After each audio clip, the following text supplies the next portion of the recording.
welcome to another episode of Shooting the Shit with Rachel and Neal Young. So we're talking all things real estate photography business growth, mindset, and getting it done. Here come your favorite true entrepreneurs, Rachel and Neal Young, shooting the shit. I have a ferret on the podcast. Like if we're kind of in a slump, like what kind of things do you do? Talking about a boob light. Straddling a power line. Nice photo. Ooh, I need that. I'm like red right now because I'm embarrassed. I go like this. I love it. Come in. Sure, use your podcast voice. You know, over here, I'm kidding out. Drone's like flipping to the ground. That's a great callback. Chit-chatting. Is that what you call that? Hey! Hey! This episode is brought to you by my admin. Well, HD Photo Hub, which is basically like having an admin. That's right. And it's not just a delivery platform. It's a powerhouse designed to make your work shine. From stunning teaser videos and social media reels to custom property websites and polished printable flyers, HD Photo Hub automates it all so you can focus on what matters, growing your business.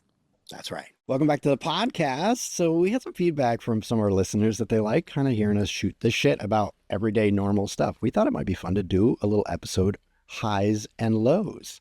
What's been going on kind of in the now. That's been great, and that sucked. There are definitely highs and lows to this business on a daily basis. And one of the first lows comes to my mind is right now, I just had to reach out to my shooters and go, oh, make sure you change all of your times for the Google scheduling tool, because it's getting dark at like 4 o'clock right now. That's definitely a low in my life because I'm like, what happened? It felt like it was just July and now it's just so dark. And now it's like Christmas is upon us. Like, I'm not ready for that. I'm not ready. No, I don't want snow. I'm good. Just give me sunshine. Yeah. I kiss sunshine all day. My daughter's all excited about it. So that would be the upside of it, is my daughter's very excited for snow. She just wants to go sledding, and she loves to go sledding with me. So that is a high. I'm very excited that she wants to do that with me, because someday down the road, it'll be all about going to the movies with her friends or whatever, and daddy won't be invited. So for now, I better take advantage. Exactly. I know. It's so funny. When your kids are little, they're so like, okay, the first word that came to mind was like annoying. It's so mean to say, but you know what I mean? Like, mommy, play with me. Mommy, play with me. Mommy. And you're like, oh my gosh, mommy doesn't want to play ponies today. Mommy needs a break. Mommy wants to go sit on the couch and do nothing. Mommy can't run as long as you. Yeah. So not annoying, just persistent, maybe is a better choice of words. But I always had to remind myself when they were little, I'm like, this isn't going to last forever. They aren't going to want me forever. And I'm there with my son. I have to yell at him to come upstairs. I'm like, come hang out with me, Jack. I miss you. Yeah. So we're there. Many times you have to just suck it up and go, someday she's not going to ask for this. All right, let's do it. Let's go. Exactly. I did read a book a long time ago when my kids were super little. And it said to give them 10 minutes of time in. So you sit down and play with them for 10 minutes. This was when my kids were like babies. So when they start to become toddlers and a little bit older, they said, sit down and play with them on the floor for 10 minutes. And then they will be good to play on their own for about 30 minutes to 40 minutes. And then you come back, give them 10 more minutes, and then go do your thing. And they'll be completely happy. They'll feel satisfied. You'll feel good because you're actually playing with them. But then you can go get other stuff done as well. You're not just locked in the whole 40 minutes. So they say just putting that time in is huge to help them feel, content. Yeah. Cool.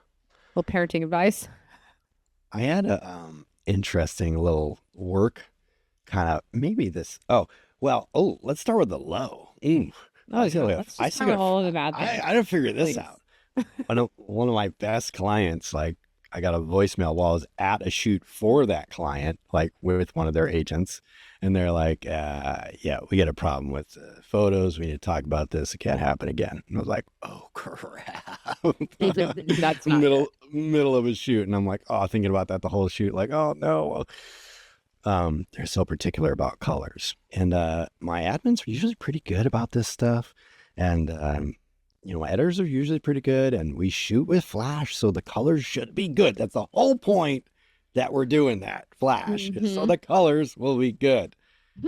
But sometimes I feel like the flash messes them up, because sometimes the flash isn't exactly the exposure on the flash might be a little dark, or might be a little too bright, and that can affect the color, right?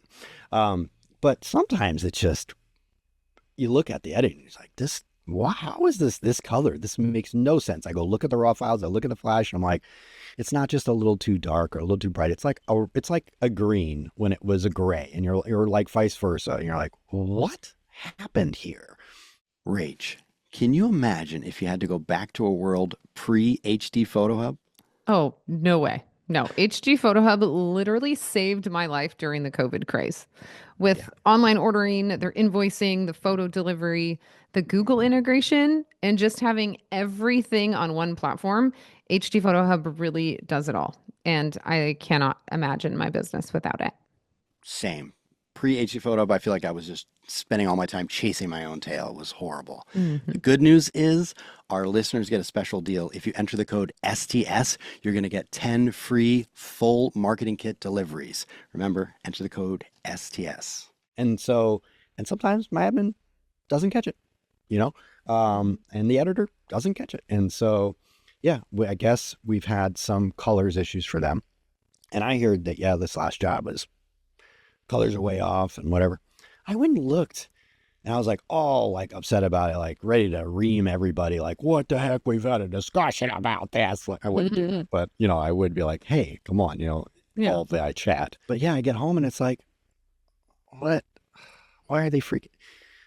It needed to be just warmed up just a little bit. It was one of the grayish colors, right? Yeah. And it was just gray. It just didn't have the beige. Because that gray beige color is really popular right now, and it is hard, I think, for those editors to tell what color it is. Like, what is it, Edgecomb gray? Yeah, Edgecomb for this one. There are some other ones, but this is they actually recommend a lot of times that to their client, they do a lot in the prep for selling these houses in this team. And so they'll actually, if something needs to be painted, that's a color they'll recommend because it's kind of neutral, but it's not cold, it's a little warm. And so obviously they want the warmth. They don't want it to end up just gray, to look like some sorry, I racial yawn. I'm yawning right in the middle of it. That was like straight up Kada yawn right there. That was a big yawn. Not only did she yawn like straightforward, she yawned and opened her mouth full and like turned her head like I'm turning into my mule. Like I could have added the lion sound effect from whatever the movie's when it starts and it's like, ah. Actually, editor, can you do that? This is going to be a short, isn't it? Dang it.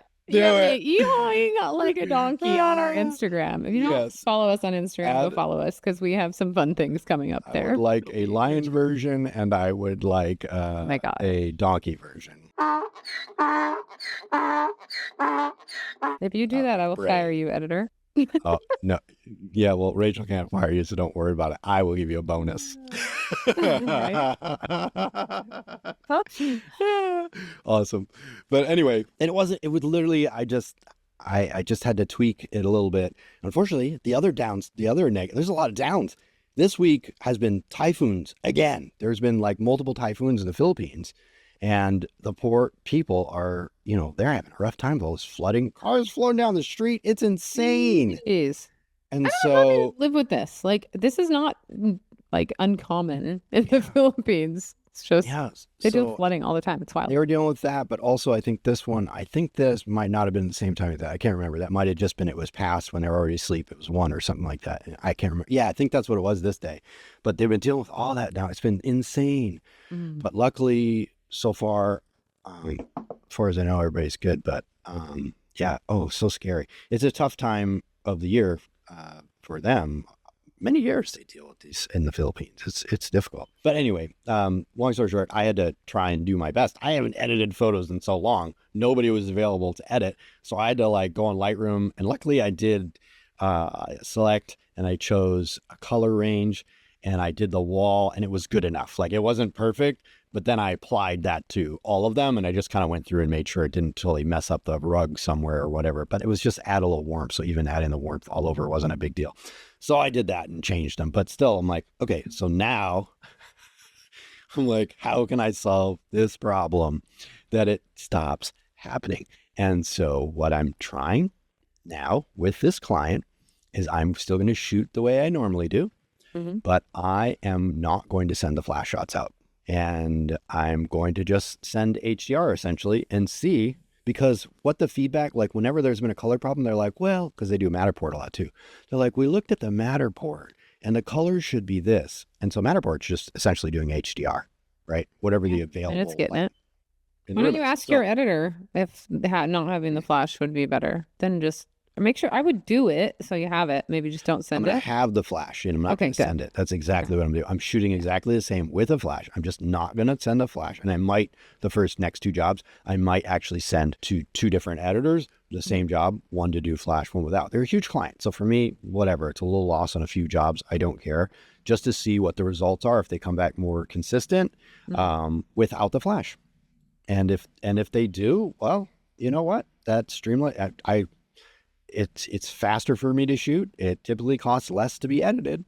Okay. I mean, yeah, because if they're just going to compare it to HDR anyway and go, they just want it to look like what it looks like when you're in the room, then it's technically probably not as accurate, but whatever.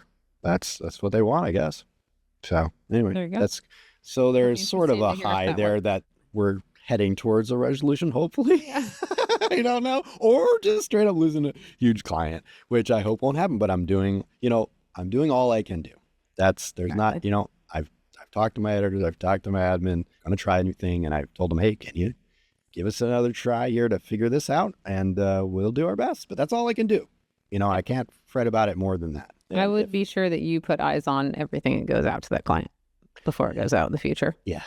Yeah. And that's the other thing that I've said to the admin, and the admin has said to me, is that she'll wait for my confirmation on those jobs. There you go. And luckily, and that's the good news, is right now it's much slower. So we're not getting 4 of those a day, so in fact, I just had one today, is the first one we're going to try. And I don't have a lot of jobs every day right now. That's the downside, is it's like maybe 2 jobs every day right now. We had 2 today. Well, 3 if you count a kitchen off job, one of my shooters. But this is the biggest day of the week. Every other day has been 1 shoot. And I think tomorrow is 2. Well, you're beating us.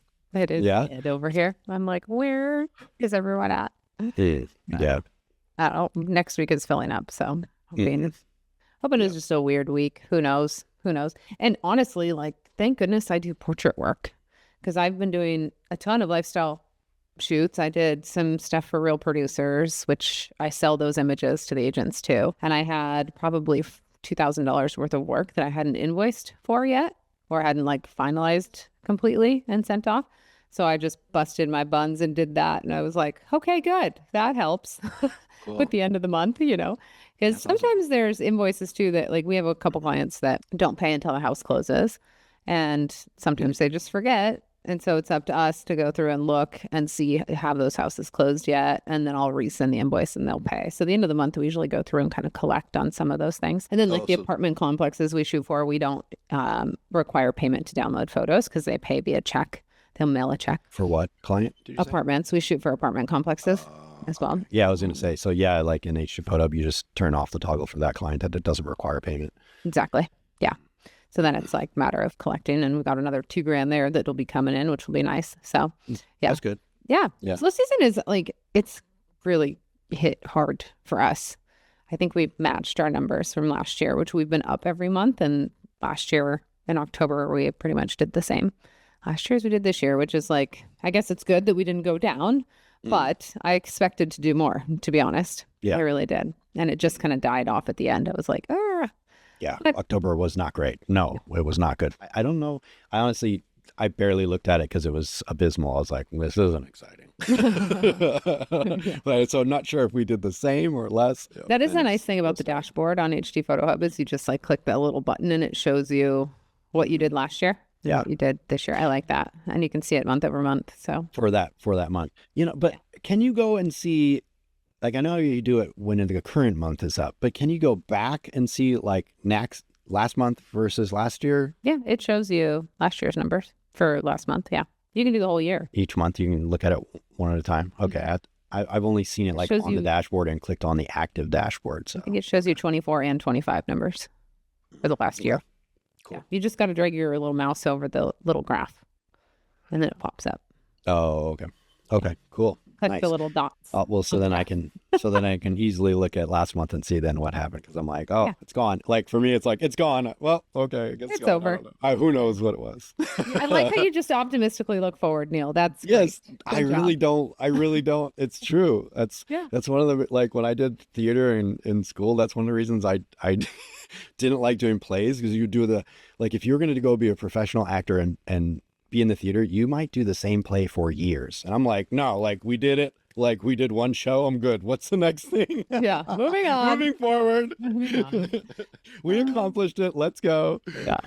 That's so funny. So I spoke at an event, I don't know, at the end of September, and there was like 150 people there, and my speech was like 15 minutes long, and got up and I nailed it, like felt really good about it. And we recorded it. I actually Yeah. just sent it to you. I don't know if you Yeah, saw it's great. it.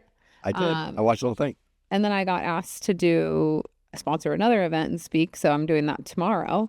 And I'm like, I've practiced the speech again. And I'm like, I feel like I need to come up with new examples and new stories. Like, what if there's duplicates in the audience? Like people that were at the last event and they're at this event. But then I'm like, well, no, I'm just going to keep it Well, going. did you see I did have one note that I thought, I loved your story about the agent that you had to shoot with, and you're like, oh, it's been so long since we've seen each other. And she's like, oh, no, girl, I see you every day, because she follows you on all the social media. And I thought that was such a strong hook for why they should be on social media and why they should be, branding themselves and stuff like that, because you're actually connecting with them this way daily, on a daily basis, and they feel connected to you. So when the opportunity comes up that they need somebody for a headshot or a lifestyle shoot or real estate or whatever it is, that they're thinking of you.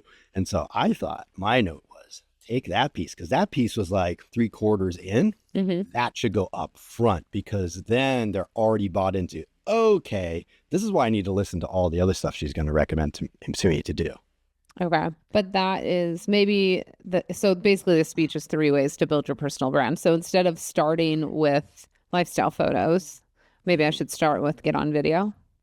Well, all of that stuff, I felt social media has all of those pieces in it, right? You have your, Yeah, true. so Okay. So it could just be me when I just talk about what a personal brand is, I could tell that story. yes. Okay. That's great advice. Thank you. Look at this win for the week. Thank you.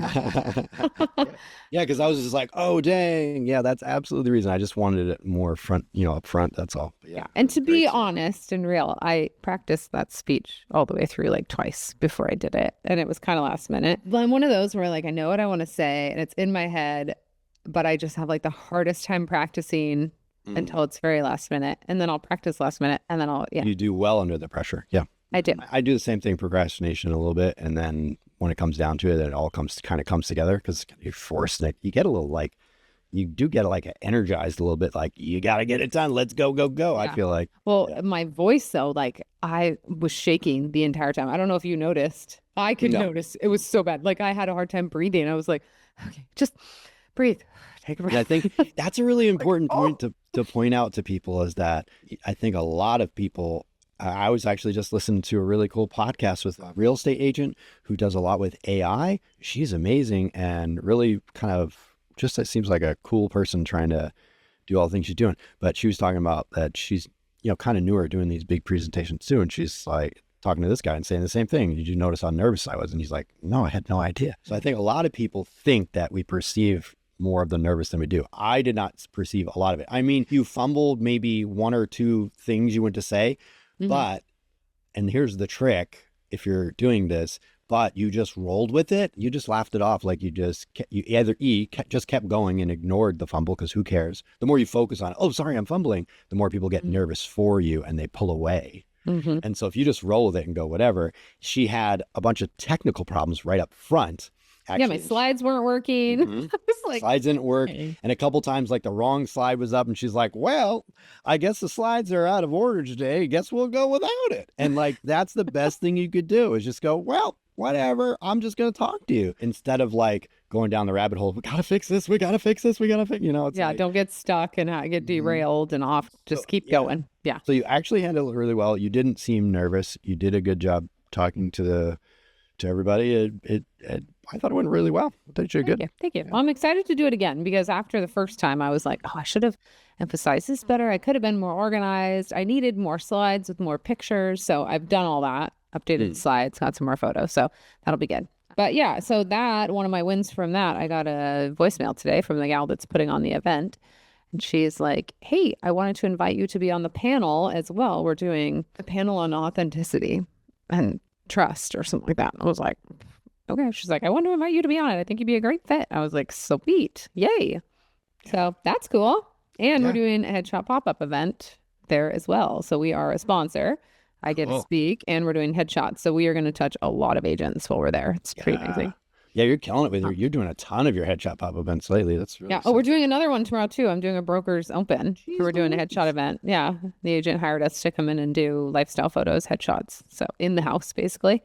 So we'll just do a little mini session with anybody that comes through. And so that's great. Selfish plug. We do have a headshot pop-up course.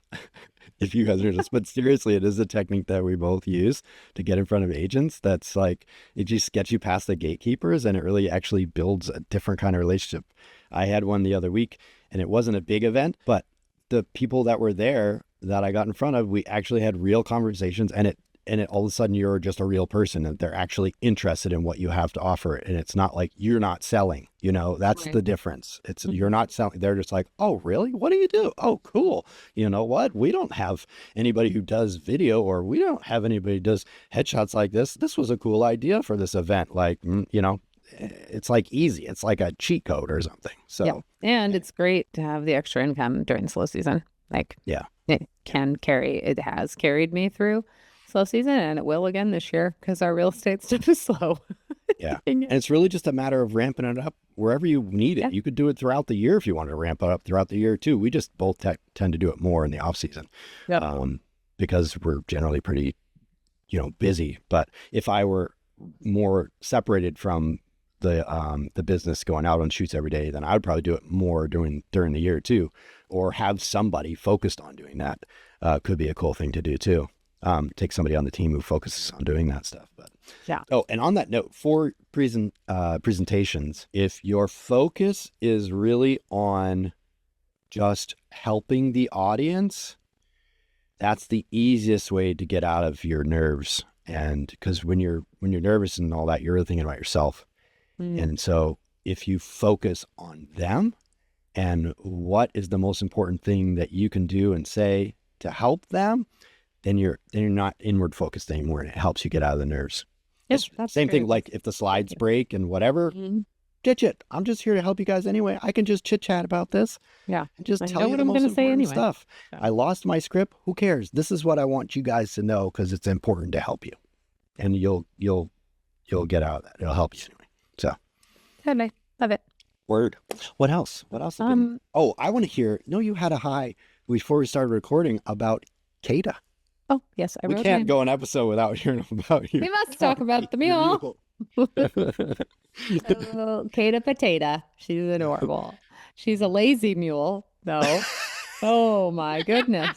Like, she's okay for me, but we use a whip. And to get her to canter, so they have like a walk, trot, and a canter. And a canter is basically like them running. And her walk, trot is fine. But getting her into a canter is like, kicking ridiculously, whipping her multiple times, and she's trotting as fast as she can. She doesn't want to go into a canter. So it's been very annoying. I have been able to get her to the point where she does it pretty quickly, but my poor daughter will fast trot around the arena 1.5 times before she can get her into a canter. So it's been really frustrating for her. And then when she does get her into a canter, she does a half lap and then she'll slow down to a trot. So she can't keep her going. And I struggle. I have to keep my leg on her the entire time to keep her going. And I'm kicking her over and over to keep her going. So my daughter had her first riding lesson on Monday. We got in with this gal named Catherine, and she is world champion in dressage, which dressage is fancy patterns that they do in an arena. They ride English. Anyways, it's very cool. It's very neat. It's very precise and you really are mule is not a dressage mule. Yeah, Put it that way. I'm not. She's That not might be an fancy. oxymoron. It is. It really is. But the point is that I would just want her. Devin wants to do English, and that's what she likes writing. So it's great to have someone that knows what they're doing to teach her. So she came out on Monday, did a 45-minute lesson, and basically she was like, okay, I just want to see what you can do. So she's like, walk and then trot. And she's getting her to trot. Okay, first off, Kata was like so lazy on Monday. I've never seen her this lazy. Like head down low, just do, like would not stay in a trot for Dev. Like she could barely get her to trot, let alone canter. Yeah. So the trainer worked with her on how to get her to trot on command. And she was like, with horses or mules like this, you don't want to use a lot of your leg on them. It's reverse of what you would think. So basically, anytime that she would cue her to trot, if she didn't move right when she pressed her heels into her sides, then Devin would go into crazy squirrel. That's what she called it. And Devin would kick her legs really hard and whack the whip and like go crazy on her, right? And then she'd pick up the trot. And then she'd trot a little bit and then she'd stop and she'd cue her once with her legs. And if she didn't trot, then she'd go crazy squirrel and kick, you know? So they're doing this for like 30 minutes straight. And by the end of it, Kata's like, oh, I get it. Like if I just trot, she doesn't kick me to death. She's happy. No more crazy squirrel. No more crazy squirrel. So I tried it today and I only had to go crazy squirrel on her twice. And then she was so sensitive to get her to trot. It was incredible. I like barely touched her and she was so responsive. I'm like, whoa. So then I tried it at the canter and she picked it up from a walk, no problem, and was cantering like slow and controlled. It was amazing. I was like, what has happened? Wow, impressive. Yeah, then we tried to go the other way and she ended up bucking because I had to get her I had to go crazy squirrel on her a few times. It was like 20% winning at the canter, 80% going crazy squirrel. But I'll take it, anything that I can get. Are we going to call this episode Whips and Crazy Squirrel? Maybe. That'd be good. I want to clarify that point too. Like when people don't know anything about horses and you're like, we use a whip.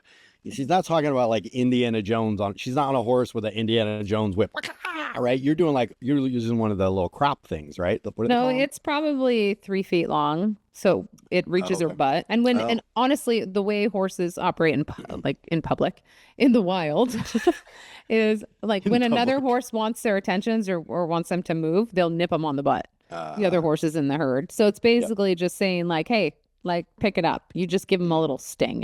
You're not beating them. It's really just to wake them up. Yeah, and even like when I'm working with her on the ground and working on her ground manners and stuff, I wear this big, like kind of thick canvas coat, kind of like a Carhartt coat or whatever. And I'll whack the coat with the whip and it makes a loud noise. And that's enough to wake her up and make her do what I'm asking her to do. Mm-hmm. So it's more of it's just a tool. It's like an extension of my hand to get her to do what I want her to do. And it's like, you like ask them to do something. If they don't do it, then you tell them to do it by like getting a little more aggressive. And then if they don't respond, then you demand. And that's when you're whipping and you're hitting them with the spurs. And then when they do good, like the horses and mules know 2 commands. They know comfortable and uncomfortable. So when they're doing what you don't want them to do, you want to make them uncomfortable. And their reward is releasing. So like with her, when we're cantering, if I tell her to canter and she does it right away, then I'll take her down to a walk, loosen the reins and tell her good girl, because now she gets to relax. And then she'll do it the next time. She associates it with, when I do it, I don't get kicked and whipped and, it's more comfortable for me. It's been really fun. So that's what I did today. I think you should at some point make sure to get footage of Crazy Squirrel. Okay. I'll see what I can do. It sounds super awkward. It really is. It's just like profusely kicking. It's a lot of kicking. Oh, okay. Yeah. Well, I picture the flailing of the arms at the same time with the, Then she bucked today. I've never had her buck with me. I was like, oh my, she just bucked. I was like, oh, little stinker. She's going to canter 3 laps. Keep going. Cool. Ooh, I've got another high. Oh, that's here. The government is not shut down anymore. So my new shooter can now go and get his, go do his test for his Part 107. Oh, goodness. So that's you couldn't book it because the government was shut down. Oh, yeah. Yeah. These things. So he's going to do that soon. So that'll be exciting. Oh, and, Neal, if you don't have an enhanced ID, you have to bring your passport to the airport, to PMRE. Just remind me. Thank you. Somebody mentioned that. I was like, oh, crap, because I don't have a passport. My passport expired in like 2010. I have TSA pre-check. You would think that would be enough. I went and Yeah. did fingerprints and all that. So It's do like, you have to bring your passport? Yeah. Oh, I have on, and this is, a good note for everybody. Where is it? well, we'll be there when this No, launches. that's I not think. going to work. That's my gate key to get in the pistol range. That's my drone license. That's not going to work. That might work, right? If I have a drone license, that should Maybe. be. You Yeah. can What try. do they call it? It has the additional image in the corner and the star. What the heck is that version? I have no idea. Yeah, I got some different version. Yeah. No, I'm good. It has to be the enhanced ID. I forget what was the idea that they were like pushing that we thought they were going to require for flights a while ago. So I just got it done. I can't. remember. Enhanced. No, it was called something. That's right. But anyway, yeah, I think I'm good. Thank you for mentioning that. But yeah, Oh, you're welcome. but what at this point, if somebody's going on a flight and they didn't know that, because it doesn't state that anywhere. Like It does. Where When you on book the- your flight, I got a notification on my Oh, when you I did? booked through Expedia. It was like, you have to have advanced or whatever, blah, blah, enhanced ID by Oh. May of 2025, I think was the cutoff. I must not have read that. Maybe it was in my booking, but I did not read it. Yes. Good. Yeah. No, God, I need a new picture on this. I look like I may be dead. Oh, that's sad. Yeah. That's fine. I'm sure it'll pass for you, Neil. Just go up there and look really sad. That didn't sound good. Thank you, Rachel. You kind of look half dead. You'll pass for dead. Don't worry about it. You're good. Thanks. Anytime. Anytime. I'm trying to think of some bad things that happened this week. Don't ask Rachel for a compliment today. Yeah, you're not going to get one, Neil. Stop fishing. Jeez Louise. Give it up, man. I wasn't fishing. You're fishing for a I wasn't compliment. fishing, but I also wasn't expecting to get comments that, God, I look like I'm dead. I was just You saying, said it. God, I look like I'm dead. I wasn't fishing. There was no intention behind it. I just look Yeah, I'm terrible. like, oh, I bet it's not that bad, Neil. No, it's bad. Yeah, it wasn't fishing. It's Okay. And I had that haircut at the time where they did the like straight. You ever seen that when there were for a minute, it was popular to do the like straight part. What do they call it? The hard part. Oh, yeah. Yeah, it looks dumb. Now I need to see this. Psst. Sorry to interrupt. If you haven't heard, Rach and I are using Pixl CRM. Pixl CRM isn't just another boring tool. It's basically your business's best friend. With Pixl CRM, you can automate your lead generation, follow-ups, client communication, and stay top of mind with email campaigns. And there's just so much more. And if you want, you can try it out today. Just go to pixelcrm.com/STS, and you're going to get the first month of Pixl CRM free. Bad news. I hired a shooter and then let him go. But that was my own fault. I should have done a little more research before. But you did it quick. But you did that really quickly. It wasn't very Yeah. long. Yeah, and it wasn't like he was down in a territory that we don't shoot in very often, so it was kind of it was more so like if we need you, we have someone, you know? Mhm. And then I had checked out his pricing and stuff, and his prices were like significantly lower. And I'm like, I'm not doing this again. Like, I've been down this road. It doesn't go well. I just need people on the team that don't have their own business too. They've got to just want to work for me. And I just need to get one more full-time person in the spring that just wants to do real estate photography and just on my team and doesn't want to do it on their own. I just got to stick with that. So he was cool though. He was really nice and he totally understood. And we had a good chat after And that. if anybody doesn't understand why that would matter, what his prices were, it's because it works for Rachel as an independent contractor. And then if eventually clients realize how cheap he is and they work with him anyhow, they're like, well, I might as well just book through him and save some money. So it doesn't make sense to hire shooters that are super cheap on their pricing. I've got a positive. I'm really excited that going to PMRE in no time at all. And we're going to get to go to a workshop. Yay! We both are. Yeah, we're both going to do a workshop. We're doing the WTF. Yeah. Wait, Which Tony is- Frazier. What's up? Yeah, so that's gonna be cool. I'm really excited to do that. And then I'm like, oh boy, wait, I forgot. I'm gonna have to take photos. So how should I bring my tripod? Because I normally try to, if I can, I'll carry everything on. I hate checking because it's just one less thing to worry about. But now I'm like, oh, all right. I don't think my tripod's gonna work well as a carry-on. So I think I gotta. Well, the tripod's heavy. Like if I put it in my bag, nothing else is gonna make the weight limit because I'm always right at the weight limit anyway. Mm-hmm. I don't know. I'm just gonna. I don't know what I'm gonna do. I might just stick it in my backpack and it'll hang off of it. I'll just put it up overhead. Yeah.